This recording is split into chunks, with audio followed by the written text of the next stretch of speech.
Sai Ram. I'm sure that most of you would have heard the term limited company. Almost every company that we come across in our day-to-day life has that word limited, as certainly as a dog has a tail. Of course, there are a few Dobermans out there, but then most of them have this tail.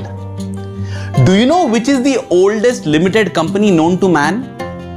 In a very interesting perspective, Bhagawan Sri Sathya Sai Baba says the answer to that question is life. Yes, life is a limited company, the oldest limited company known to man, and here is why. Take the body temperature for instance. If it goes above 99 degrees Fahrenheit, you have fever. If it goes below 97 degrees Fahrenheit, you start getting symptoms of hypothermia. It's the same when it comes to blood pressure as well. If it goes too high, you can't even stand. If it goes too low, again you can't even stand. The eyes are blinded if the light is too bright, but they can't see even if it's too dark. The ears also function well only within a range. Everything about our body and life is normal and safe only if it is within limits. Similarly, our desires too should be within limits, says Bhagawan Sri Sathya Sai Baba, if we want normalcy and safety in our life. That brings us to our theme, ceiling on desires.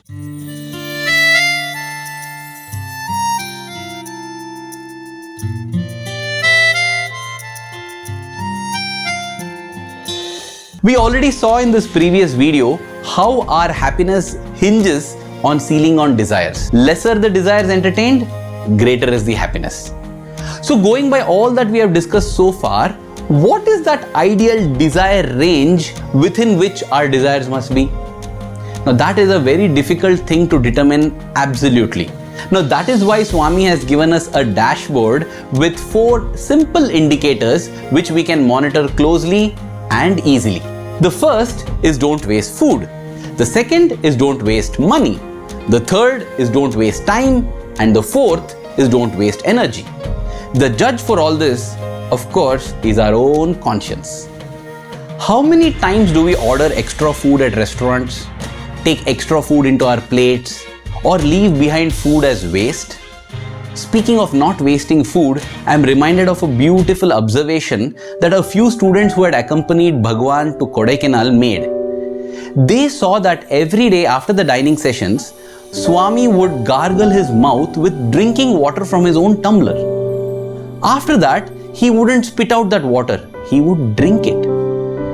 It was only later that Swami revealed that he was doing so in order to ensure that he doesn't waste the food that remains in the mouth after the meal. Now that is some sensitivity.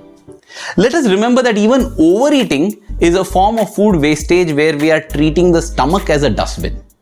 Swami says that the comfort with which we sit down for a meal, with that same comfort we should be able to rise up after the meal as well.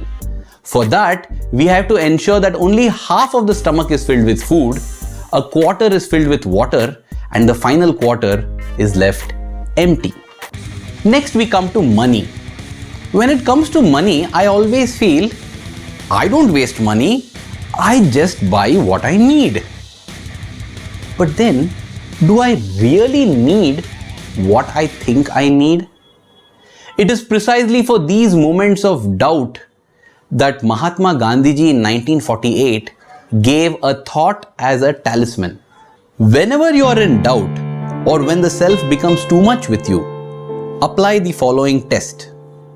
Recall the face of the poorest and the weakest man or woman whom you have ever seen and ask yourself if the step you contemplate is going to be of any use to him or her. Will he or she gain anything by it? Will it restore him or her with a control over his or her own life and destiny? In other words, will it lead to Swaraj or freedom for the hungry and spiritually starving millions? It is very important to remember that it is not about the quantum of money, but the spirit of sacrifice and detachment that matters. It was the year 1991 when the super speciality hospital in Puttaparthi was being constructed. Swami was busy in the construction details and would often call in groups of doctors and other professionals with regards to the construction of the hospital. On one such day, the doors of the interview room flung open and Swami came walking out holding a letter in his hand. He called out the student who had written this letter and said, "Boy, can I read out this letter for others?" The boy was very shy and he didn't know what to say. Swami went ahead and read out the letter. This is the gist of the letter that this boy had written. "Dear Bhagawan, I also want to be part of your mission, but I do not know how I can contribute because my parents are extremely poor. Swami, for the last 3 months, I have not given my clothes to the washerman. I washed my own clothes every night and have saved up these 100 rupees. I feel so ashamed and small to give you so little. However, if this money can be used to even buy a small brick for the new hospital, I'll be the happiest child in the world. Your loving son." It is not about the quantum of money, but about the spirit of detachment and sacrifice. Now that is what Sealing on Desires is all about. Not about saving these resources, but more about developing detachment and sacrifice. Because as Swami says, "Na karmana na prajaya dhanena tyagena ike amrutatva manushu." You get immortality only through sacrifice. The third and the fourth, wasting time and wasting energy, usually go hand in hand. If I think of it, maybe excessive sleeping, sloth, daydreaming, laziness, these are occasions where we waste time without wasting energy. As to wasting energy without wasting time, if you know anything, do let me know in the comments below. However, one common way in which we waste both time and energy, and that which Swami recommends us to stop doing as fast as possible, is unnecessary talk. Swami says that control of speech is the best ornament and best armament. That is why he tells us, before you speak, think, is it kind? Is it true?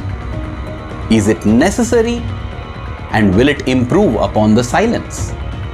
Now that in brief is the practical application of Swami's Sealing on Desires. But at a theoretical level, one may wonder, doesn't Sealing on Desires clash with the other teaching of Bhagawan, which is aim high because low aim is a crime? More about that in the following video. Till then, Jai Sai Ram.